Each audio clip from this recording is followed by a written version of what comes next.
মুসলমান সিংহের জাতি, মুসলমান বীরের জাতি, মুসলমানদের ইতিহাস, বদরের ইতিহাস, মুসলমানদের ইতিহাস, উহুদের ইতিহাস, মুসলমানদের ইতিহাস, খন্দকের ইতিহাস, মুসলমানদের ইতিহাস, ভারতের জমিনের ইতিহাস।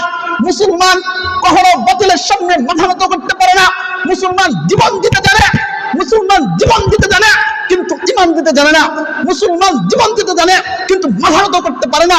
মুসলমান নিজের ঐতিহ্যকে টিকিয়ে রাখার জন্য, আল্লাহর কালিমাকে বিলম্ব করার জন্য যদি আবার শাপলা চত্বরের ডাকের প্রয়োজন হয়, শাপলা চত্বরে ডাক দিবে।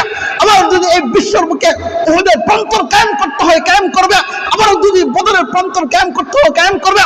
আবার যদি আরেকটা খন্দকের যুদ্ধের প্রয়োজন হয়, তাহলে মুসলমান খন্দকের যুদ্ধ করবে।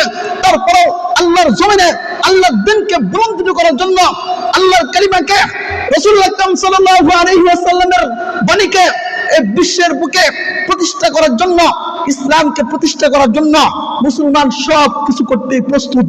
সুতরাং সকল বাতিলকে বলবো, মুসলমানদের দিকে চোখ তুলে তাকালে মুসলমানগণ তোমাদের চোখ তুলে দেবে।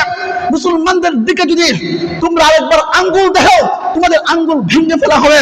আল্লাহ পাক রব্বুল আলামিন আমাদের সকলকে বাতিলের বিরুদ্ধে যেন সোচ্চার থাকতে পারি, ইমানের উপর যেন টিকে থাকতে পারি, যেন কোরআনকে মহব্বত করতে পারি, যেন হাদিসকে মহব্বত করতে পারি, যেন রাসূল পাক সাল্লাল্লাহু আলাইহি ওয়াসাল্লামকে মহব্বত করতে পারি, সেই তৌফিক আল্লাহ পাক রব্বুল আলামিন আমাদেরকে দান করেন এবং যেন আমরা সকল বাতিলের মুকাবিলা